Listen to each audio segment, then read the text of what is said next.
Tartu Ülikool Pärnu kolledž 25. Tere enne lõunat raadiokuulajad ja tõepoolest Tartu Ülikool Pärnu kolledž 25 selline signatuur saab nüüd siin raadioeetris iga kuu teisel ja ka 4. esmaspäeval kell 11.30 kostma. Ja nii kuni kevadeni välja ja põhjuseks ikka siis see, et tõepoolest Pärnu kolledž on tähistamas oma 25. aastapäeva maikuus, 17. mail see daatum siis kenasti kukub ja lähtuvalt sellest siis ongi meil külaliseks just nimelt Pärnu kolledži inimesed läbi aasta ja sümboolselt ongi meil siis hea võimalus tervitada avasaates Tartu Ülikooli Pärnu kolledži direktorit Karri Raagmaad. Tere! Tere enne lõunat! Nii, mina olen Meelis Sarv ja kuna ma ise olen ka töösuhetes Tartu Ülikooli Pärnu kolledžiga, siis ma võtan endale selle vabaduse ja ma sinatan. Et nii nagu ikka eestlased läbi aegade on olnud rohkem sina peal oma jutuga, et siis on nagu see asi kuidagi loomulikum ja loogilisem. Karri, alustame algusest, et kuidas sinu teekond üldse on välja näinud, et kuidas sa oled jõudnud juhi positsioonile, et see pole sul esimest korda juhtida ühte struktuuriüksust, aga alustame algusest, et kus kandist ise üldse pärit oled ja kuidas sinu teekond siis on siia Pärnu kolledžisse välja näinud? Nagu öeldakse, hea küsimus.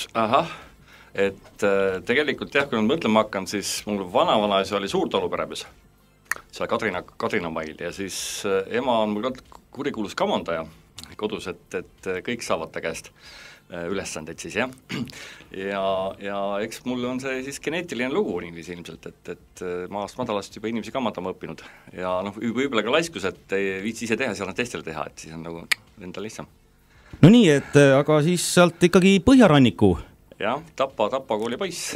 Põhjarannikult pärit. Muidki hullu inimesed nagu Priit Pärn ja sellised pärit. Ahaa, no sellise väike hullus on juba geneetiliselt sisse kodeeritud, jah? Ei, no mis hullus. Aga jah, et ma juba seal koolipoisina, see oli ikkagi juba ülikooli kursustel seal keskel kuskil, kutsuti linnalehte kirjutamine mul teine haigus.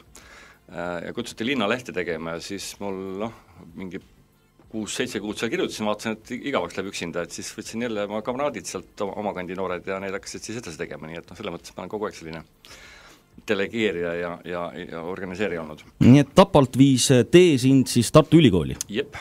Ja astusid sina? Geograafiks. Kuigi hullusti suruti geoloogiks, sest kunagi oli seal noor geoloogi saanud mängida ja mööda Nõukogude Liitu kunagist ringi kõndida ja siis olid seal mingid auhindu saadud ja siis vägisi toonane pro-dekaan, Siimiski rääki või? Ta ei võtnud isegi paberid vastu, ütles, et nii, mine linna peale mõtle, et sa oled kõva geoloog, aga jah.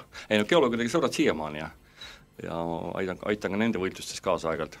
Nii, aga sinu siis tõepoolest ala on geograafia ja siis inimgeograafia? Ja alguses ma läksin muidugi sinna suureks looduskaitseks, sellepärast, et Tapa vesi põles seal ja seal oli tõsine karm olukord ikkagi keskkonna mõttes. Aga jah, teisel kursusel siis vanemad tudengid seal, mõned olid juba lõpetanud, olid juba aspirantuuris nagu Toomas Kümmel. Need siis ahvatasid meid nagu kurjale teele siis sellise inimestega tegelema ja see tundus veel põnevam olevat, nii et sealt see inimgeograafia ja majandusgeograafia nagu tuli. No kindlasti ma usun küll, meie seas on kuulajaid, kes on sinu artikleid siit-sealt meediamaastikult üles noppinud ja loodetavasti ka läbi lugenud ja saanud sealt uusi vaatepunkte, aga sa ei ju pelgalt siis sellise uuringutega ei leppinud, et sa ikkagi ühtäkki sa hakkasid ka õpetama ja nii see tee siis kolledžisse ka tõi, jah? Kusjuures ma õpetama hakkasin varem täiskasvanuid, nii et kui üks hetk miski 90ndate lõpus, et vanemate inimestega ma hakkasin juba tegelema seal kuskil 90ndate keskel ja päris algupoole peal. Just vallavanemad ja selline suht karm kamp.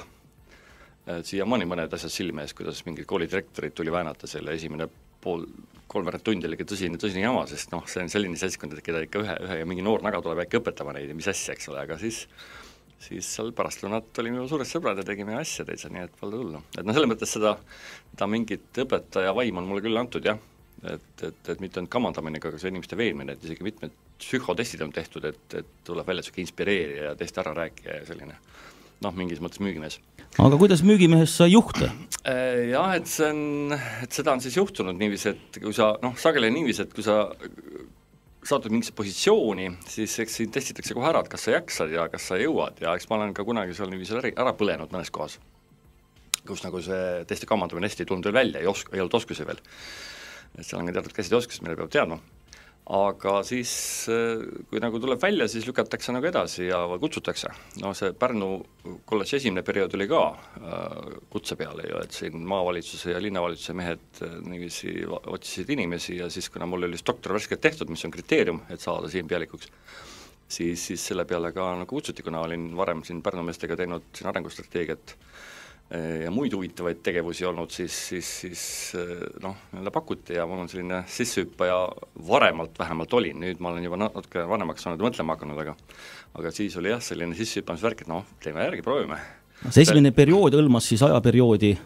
2001-2009, jah. Muidugi enne seda ma olin jõudnud olla Tapal linnapea ja mingite projektide juht ja Brüsselis käinud seal mingites koridorides ringi kolanud ja mingid projekte seal, see oli mingid EKAS Overtüür näiteks oli üks selline regiarenguprogramm, mis oli siis nagu Brüsselis suunatud ja siis jällegi olin kuskil midagi avaldanud, kellelegi nimi meelde kutsuti, miks ka mitte ja selle all oli see muidugi 90-ndatel oli see väga, väga tulus, mis ka andis võimaluse niiviisi valida asju Eestis, et kui sul 400 eurot maksti seal päevaraha, see oli fee ja päevaraha oli veel otsa sinna, et kui sa mingi 600-700 eurot saad päevas tasu seal ja neid päev oli see päris mitmeid, siis sel ajal oli see tõeline varandus, nii et poisse siis siin Eestis valida oma asju, mida teha. No nii, sinu esimene periood oli siis tõesti 8 aastat siin Tartu Ülikooli Pärnu kolledžis ja on sul sealt mõni mälestuskogemus, mille sa oled tänapäeva kaasa võtnud? Või seal oli muidugi päris palju ägedaid asju, sest me kasvasime sel ajal pöörase kiirusega, et sellisest väikesest mõne kursusega struktuurisse ikkagi päris suur üksus, et vist seal 2005-2006 oli ligi umbes 1100 õpilast oli hingekirjas, küll suurem osa oli neist avatud ülikooli, ehk siis praegu on sessiooniõpe, kes siis käisid nädalavahetused tähendab, aga olid siis väga popid, turism on selle väga popp, praegu on ta siis nagu nii nagu on, aga siis oli ta ülipopp ja kõik tahtsid turismi õppekavasid avasid ka kusjuures. Aga ka ärijuhtimine oli sel ajal teema, sest uued struktuurid alles tekkisid, uued ettevõtted tekkisid, oli vaja nagu noori hakkajaid inimesi. Ja kuigi nüüd praegu riik surub seda alla, siis teisest küljest me vaatasime just siin ühe uuringu tulemusi, mis siin Rake mõni aasta tagasi tegi, siis ärijuhid on kõige töökindlamad inimesed. Et sellest valimist, mis seal oli ära küsitletud, oli 82% lausa oli neist oma ametis veel jätkuvalt.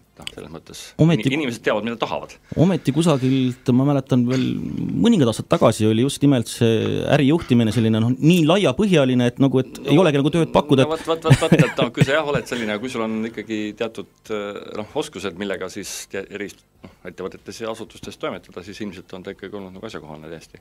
Ja hetkel on siis sotsiaaltöö väga kuumaks läinud, et need erialad, mis meil siis olid, on ka praegu olemas.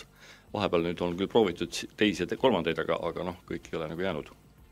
No tänapäevast me jõuame peatselt ka rääkida ja ehk ka tulevikku piiluda, aga olles selles nii-öelda siis sinu esimeses perioodis, et kui see suur kasvamine toimus üliõpilaste näol ja ka maja ju tegelikult ikkagi nii-öelda kasvas ja käega katsutav oli ka siis ju peaaegu, et juba nii-öelda kolledži 3. etapp. Ja kuna see kasv oli suur, siis meil õnnestus ikkagi ka teiste kolledžitega koostöös. Siis oli see kolledžite koostöö päris kenasti kukkus välja. Riigi olnud ära veenda ja kuna toonane minister Õunapuu oli selline arusaja mees, siis ta tegelikult käivitas ka kolledžite meetme, mis oli kõigepealt Eesti riigi raha peal ja hiljem sellest siis kasutati välja omakorda siis kompetentsikeskuste meede, kust paraku Tartu Ülikooli jäi ilma ja seal on muidugi päris mitu põhjust, millest täna ei ole aega rääkida, aga sel teemal me oleme isegi paar artiklit kirjutanud kolleegidega, et miks see nii läks. Et jah, et tegelikult mingil hetkel, kuna algselt oli kolledžite loomine selline, et vaadake Soomes on ja teeme ka ja midagi sellist ja samal ajal tekkis siis ülikoolidel, just Tartu Ülikoolil oli mure, et eraülikoolid igale poole panid oma putkad püsti, hakkasid diplomid müüma, siis Tartu Ülikooli vaatas, et meist nüüd saab seal kagunurgas. Ja siis Pärnu linn, kes oli 1990 juba teinud omale munitsipaalse kõrgkooli, adus, et üksi ikka ei jõua pidada, see tarkus teeb väheks, eks ole, ja kuna Tartul oli mure, et turg kaob käest ja linnal oli vaja nagu tarkust juurde, siis sõnniski see diil 96. Nii et siis Pärnu kolledž oligi esimene Eestis ülikoolide kolledž, et tegelikult eraülikoolide sellised kontorid olid juba varem olemas. Jah, et meie raadiokuulajale ka siis, et asi oleks natukene selgem, et tõepoolest, et kõigepealt oli siis majanduskool, Pärnu majanduskool, milles siis kolledž välja kasvas ja nii-öelda sellise Tartu Ülikooli toe sinna selja taha sai. On õige, jah. Ja rääkides veel sellest majast, mis asub ju Ringi tänaval seal päris meie jahisadama läheduses, jah, et paljud pärnakad, ma usun, on seda maja näinud ja võib-olla isegi mõni on julenud sisse sinna minna, siis kas see maja on praegusel hetkel ikkagi piisava mahuga või tegelikult on vaja juurde ikkagi seda pinda saada? No kui me nüüd tagasi tulin 2 aastat tagasi, jah, siis me tegime revisjoni ja siis tuli välja, et oli inimesi jäänud tükk maad vähemaks, kuna ülikooli vahepeal nagu sellist väraviilimist teinud siin või mahaviilimist teinud ja tudengite arv oli ka langenud, see oli nii demograafilistele põhjustele kui ka ka muid põhjuseid. Aga siis me vaatasime, et meil seal teatud kohtades on ruumil lausa üle ja siis sai nüüd võtta selline plaan B nagu kunagi see plaan A asemel, mis ei realiseerunud siis, kui see kompetentsikeskuste meede meile ei jõudnud. Et me tegelikult siis selle algse idee, et kõik sellised ettevõtluse tugistruktuurid on nagu ühes kohas, et kui ettevõtt astub sisse, on tal koolitus, nõuanne, kõik on tal ühes kohas, siis pluss siis veel inkubatsioon, mis on ka praeguse selle Pärnumaa etusarjanduskeskusega koos plaan selle püsti panna. Et siis teeme selle nagu praegu väiksemas mahus, et kui asi nagu edeneb ja läheb laiemaks ja kogub hoogu, et siis me võime ju selle ka mingi jupisest 3. osas ka valmis teha. Aga esialgu püüame ära õigustada selle mahu, mis meil olemas on ja sellega me saaksime ka natuke niiviisi selle ruumi ratsionaalselt kasutada, nii et sellest praegu meil majas käib remont. Et loodame, et kevadeks on see raamatukogu osa siis natuke uuemaks tehtud ja oma inimesed natuke tihedamalt ja on meil siis ka majas ettevõtluskeskus ja inkubaator, kus siis ettevõtjatel peaks olema rohkem nagu huvi käia ja siis on ilmselt ka see, nagu sa ütled, et kas keegi julgeb sisse astuda, siis ütleme kevadest alates, kui me sünnipäev ära on olnud, siis me kohe väga palju kutsume rahvast sisse astuma, sest sellisel juhul on seal hoopis rohkem põhjust tulla. Nii, olemegi jõudnud siis praeguses hetke tänapäeva, et palju praegusel hetkel on hingekirjas kolledžis õpilasi? Hetkel peaks olema alla 600, nüüd muidugi see õige numbri kokkulöömine tuleb oktoobrikuu seisuga, et hetkel ei oska öelda täpselt numbrit. Aga nüüd häämeel on see, et hoolimata nüüd sellisest karmist turismisektor ikkagi sai kõvasti pihta, meil nüüd avaldusi tuli sinna ikka üle 40 vähem, kui muidu on tulnud. Aga me saime küll oma õppekavad täis enam-vähem, natuke mängisime ümber seal päevase ja siis sessiooniõppe vahel. Aga see aasta hakkab 20 inimest tuleb rohkem, kui eelmine aasta tuli õppima. Ja tuleb ka eksterne kõvasti juurde, kes siis oma rahast niiviisi mingid juppe võtavad. Et me tegime siin kevadel kiitust turundajatele ja inimestele üldse, kes siin mõtlesid välja sellise lühiloengute formaadi ja nendel on olnud siin päris korralik auditoorium juba, et 1000 inimesed on käinud vaatamas teatud loenguid, mis on küll lühikesed, aga lihtsalt väga toredad. Ja igatahes on huvi nagu inimestel olnud ja nüüd me siis proovime ka nüüd seda uut moodi ära rakendada, et sellisest olemasolevatest õppekavadest siis välja võtta teatud jupid, millest oli täiendõppe spetsialisti või siis koordinaatori konkursina tuli päris palju avaldusi. Et siis ka seda tarkust, mis on just eriti vajalik siin ettevõtetele ja turu peale, et seda siis ka nii-öelda välja võtta, seda eraldi pakkuda nii-öelda mida nano või nüüd on nanokraadide mood selline, et eks me proovime seda moodi ära kasutada. Nii, aga meie teeme oma jutus väikese pausi sisse siia, laseme teil hääd inimesed kuulata reklaami ja siis me oleme tagasi stuudios ja siis juba piilume ehk natukene tulevikku, et kuidas moodi siis kolledž vastu läheb oma 25. aastapäevale.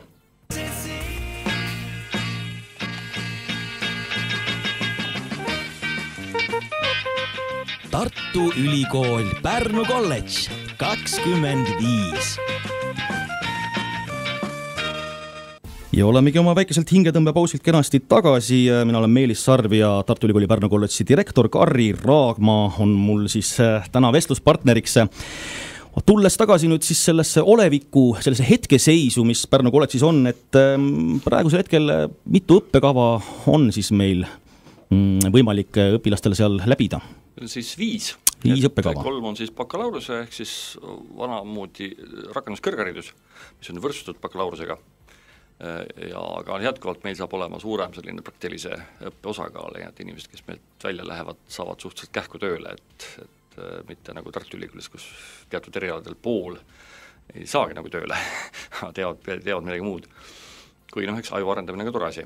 No praegusel hetkel muidugi maailm on suht koht kinni, et kolledžil on läbi aegade olnud nii-öelda võimalus õpilastel praktikat teha välismaal, soojades, kaunites turismiriikides, et kuidas praegusel hetkel see pilt paistab, et kas jäävad sõidud sõitmata, praktikat tegemata? Lätis käidi suvel ja Leedus, kus oli see Balti mull ja Soomes käidi praktikal, kuigi neid praktikalepinguid, mis ma olen niiviisi ka allakirjastanud, neid on natuke vähemaks jäänud, kuigi kogu Lõuna-Euroopa muidugi oli suht kinni, et sellest on kahju ja muidugi see oli ka üks selline väga hea müügiargument, et mõtle, sa saad Fidžile minna praktikale või meil on nüüd neid suhteid laiendatud, et Hiinaga olid siin kohe tekkimas head suhted ja et sinna praktikale sõita, eks ole, mis on hoopis teine kultuur muidugi, aga kuna Hiina turisti siin juba käis väga palju, siis oleks see ka meie spetsialistidele kasulik. Aga nüüd ilmselt tuleb nüüd üsna palju turismisektoris ümber sättida asju ja tõenäoliselt lähimal 5 aastal ma ei usu, et turism ära kaob, sest see oli maailma suurim tööstusharu nii-öelda. Iseasi nüüd et kas teatud turismisektori osad, nagu näiteks kruiisiturism sellisel kujul, mis on selline ülimalt keskkonnavaenulik tegevus, kas see nagu sellisel kujul jätkub sellises mahus, et see on nagu omati küsimus. Võib-olla hoopis vesi Eesti turismiettevõtete veskile, kus siis on selline privaatsus ja omaette olek ja palju loodust ja et see võib hoopis meile siin mingi hetk hoopis kasu tuua. Meil on niisugune tagataskust võtta üks kogemus COVID-19 esimese laine näol, et õppetöö sai tehtud, saadi kenasti toimima. Nüüd on uus laine tulemas, järjest need kõverad tõusevad, et kuidas kolledž sellele hetkeolukorrale vastu Mul on siin kohe palve nii tudengitele kui ka Pärnumaa inimestele, kes meie inimestega võivad kokku puutuda, ärge minge Tallinnasse pittu, olge Pärnumaal on praegu hästi. Pärnumaal on toredad peod. Pärnumaal, isegi Pärnumaal hetkel, kui on Pärnu pidu ja Pärnu inimesed, siis võib saab tiidu panna, sest siin ei ole seda viirust ringi, aga Tallinnas on asi päris hulluks läinud seal kätte ära. Ida-Virumaal läks vahepeal lappama. Tartus oli seal üks suurem nagu ööklubi lugu.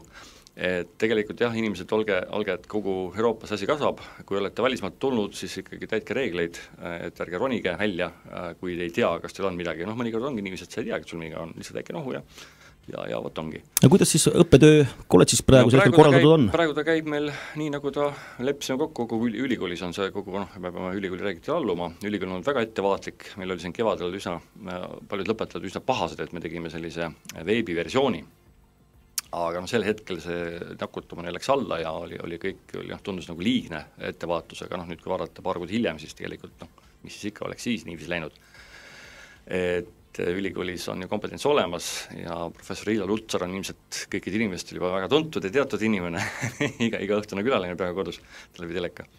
Et ülikoolil on see teadmine olemas, mismoodi sellega käituda ja praegu me avasime ikkagi, kuigi jällegi igal teaduskonnal ja ka instituudil või siis ka kolledžil on oma spetsiifika natuke ja natuke eri taktikat rakendatakse, aga põhimõtteliselt ikkagi alustati täismahus õppetööga. Ja samas tugevdatakse valmisolekut nüüd, et juhul kui jälle peab midagi hakkama nagu kinni panema ja siis tehakse seda ilmselt ka niiviisi jupikaupa, et näiteks meil ei ole Pärnus, kui meil on Pärnus hästi kõik ja Tartus läheb lappama, siis ei ole meil mõtet nagu siin kinni panna, aga me võime siin edasi toimetada, aga me võime lihtsalt olema siis nagu ettevaatlikumad.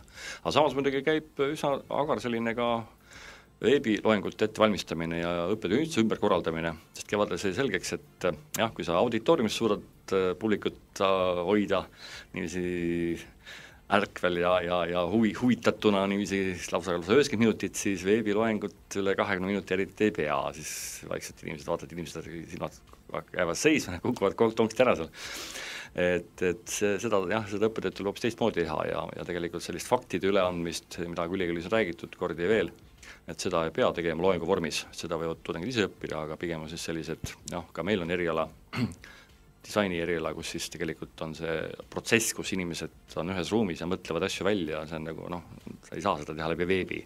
Mingil määral seda saab teha, aga ikkagi seda sünergiat ei teki inimeste vahel ja sellisel juhul on see õppeprotsess nagu puudulik, et me püüame siis seda head õpet, kontaktõpet nii kaua kasutada siis kui võimalik.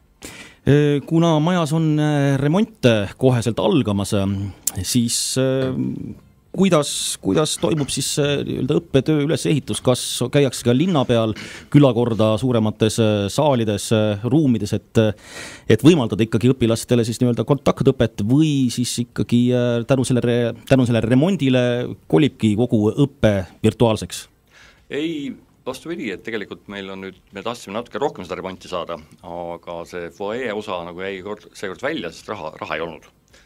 Ja see võimaldas meil seda nüüd, et me saime eraldada selle remonditava osa täiesti sellest puhtast osast, muidugi võib-olla mingid mürased ikka kostab läbi, kui nad midagi sealt purivad, aga loodetavasti see väga ei häiri, nii et tegelikult kogu selline auditooriumite osa seal ei juhtu midagi praegu, kuigi me natuke sellist vuntsimist ikka teeme iga suvi. Ja jah, inimesed küll on rohkem kodutööl ja osad, kes kuidagi ei saa kodus tööd tehtud, nendel on siis tehtud ka mõned töökohad seal kolledži väikestes ruumides.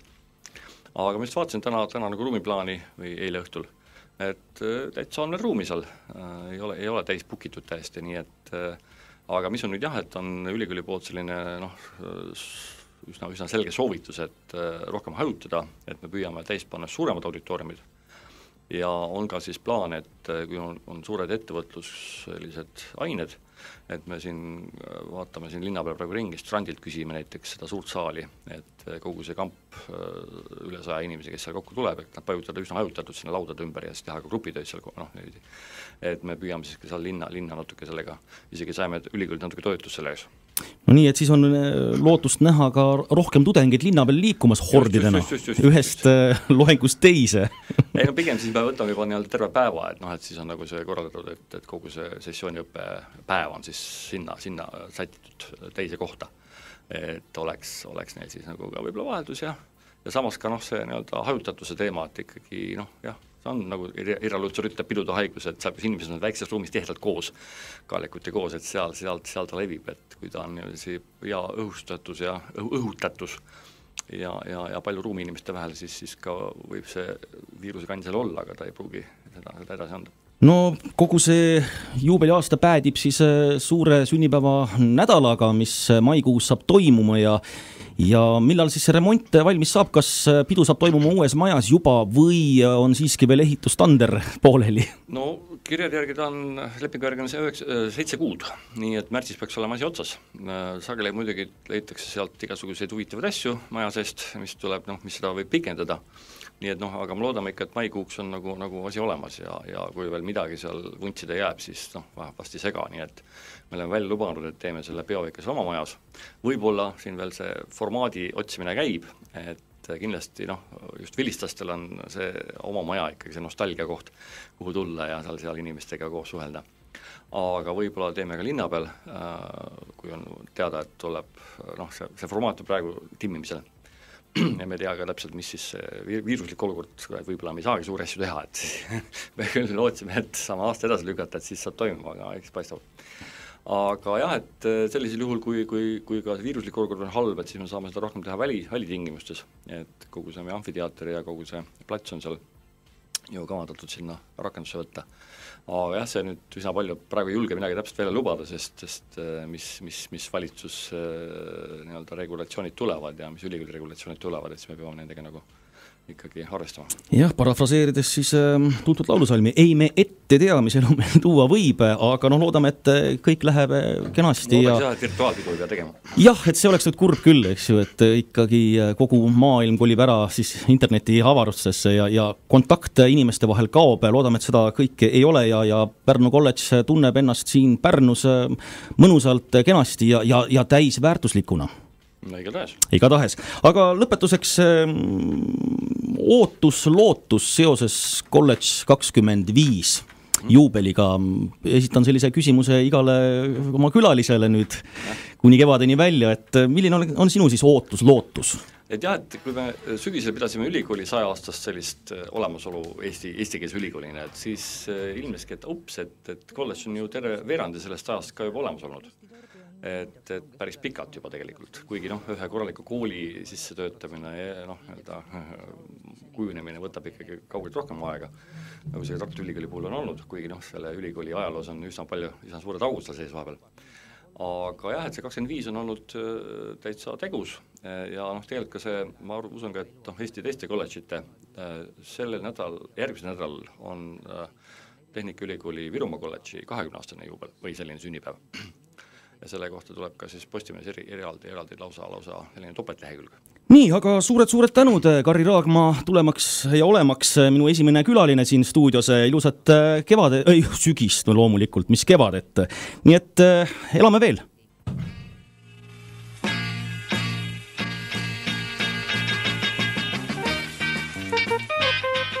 Tartu Ülikool Pärnu kolledž 25.